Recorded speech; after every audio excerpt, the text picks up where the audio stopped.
Hello, this is Ismail Iqbal. Hello, I'm Ashan Mewasing and we're live on Ocean News from London. Together, we're bringing you the day's most crucial stories, ensuring you stay informed and ahead of the curve. Let's dive straight into today's headlines.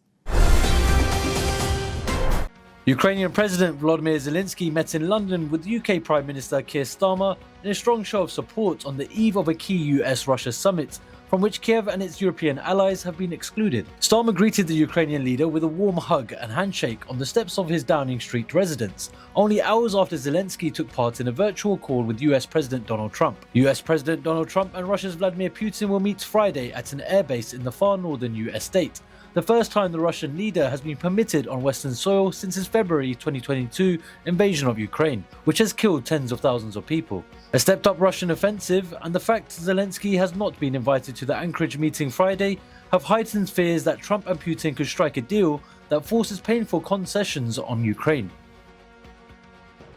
India and China are discussing resuming border trade 5 years after it was halted, foreign ministry officials on both sides have said, as US tariffs disrupt the global trade order. Past trade across the icy and high-altitude Himalayan border passes between the neighbors was usually in small volume, but any resumption is significant for its symbolism. The two major economic powers have long competed for strategic influence across South Asia.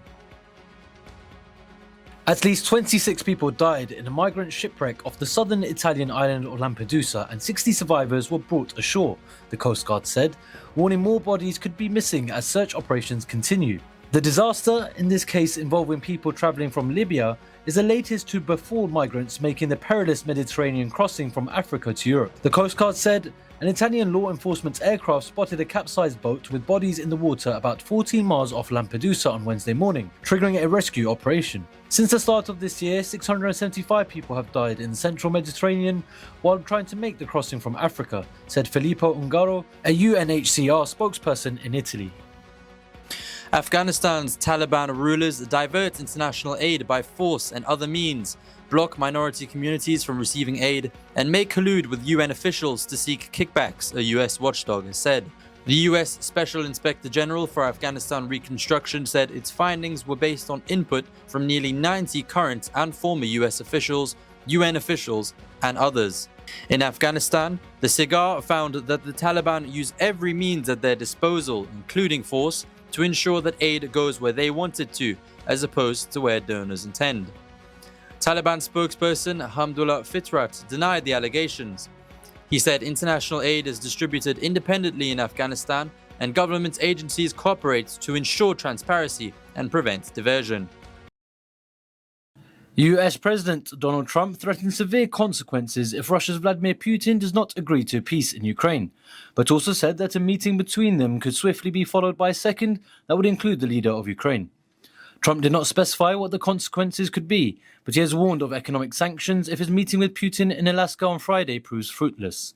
The comments by Trump and the outcome of a virtual conference with Trump, European leaders and Ukrainian President Volodymyr Zelensky held on Wednesday could provide encouragement for Kiev after fears the Alaska summit could end up selling out Ukraine by carving up its territory. Ukrainian President Volodymyr Zelensky said that he warned US President Donald Trump ahead of his talks with Vladimir Putin this week that the Russian leader is bluffing about his desire to end the war. Trump and Putin will meet in Alaska on Friday, where Kiev and its allies are worried the two leaders may try to dictate the terms of peace in the 3.5-year war. He is trying to apply pressure before the meeting in Alaska along all parts of the Ukrainian front. Russia is trying to show that it can occupy all of Ukraine. Zelensky, who said he hoped the main topic of the talks in Alaska would be an immediate ceasefire, added that any discussions regarding territory should be covered during a 3-leader meeting. A Peruvian judge ordered the pre-trial detention for former President Martin Vizcarra for allegedly taking bribes while he was governor more than a decade ago. At the hearing, Judge Jorge Chavez ordered Vizcarra to be held for 5 months, making him the 5th former Peruvian president to be jailed in recent years. Vizcarra is accused of taking bribes equivalent to $640,000 from construction companies in exchange for public works in the Moquegua region between 2011 and 2014. Vizcarra is now likely headed to a police base in Lima specifically built to house former presidents. The prison is already busy with former presidents Alejandro Toledo, Ollanta Humala and Pedro Castillo currently held there. Its first inmate was former President Alberto Fujimori, who was sentenced to 25 years in prison in 2009 for human rights violations. US Secretary of State Marco Rubio took steps to revoke or restrict visas for some African, Caribbean, and Brazilian officials who Washington alleges have ties to a Cuban program that sends medical workers overseas. Rubio said the State Department revoked the visas of Brazilian Ministry of Health official Mozart Julio da Bolsa Saez and former Pan-American Health Organization official Alberto Kleiman. Rubio did not name other officials who were affected, but said they were from Africa, Cuba, and Grenada. The Cuban government has blasted US efforts to stop the medical missions, calling them a cynical excuse to go after its foreign currency earnings. Caribbean leaders have previously rejected US accusations of Cuban labor exploitation. The North Korean leader's powerful sister said that the country has never taken down propaganda loudspeakers and will not do so, calling South Korea's belief that Pyongyang was responding to its peace overtures a pipe dream.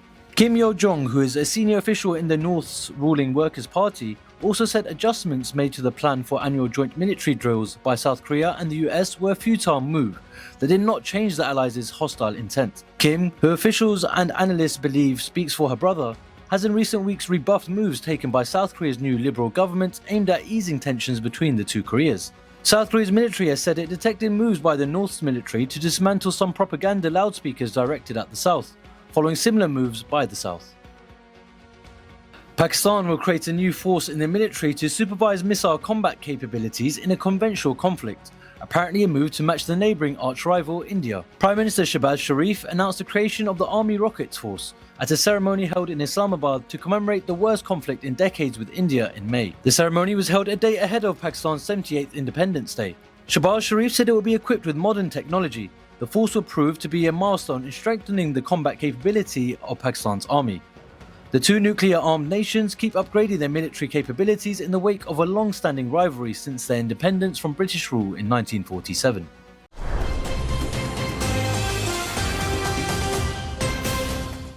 Those were the headlines for today.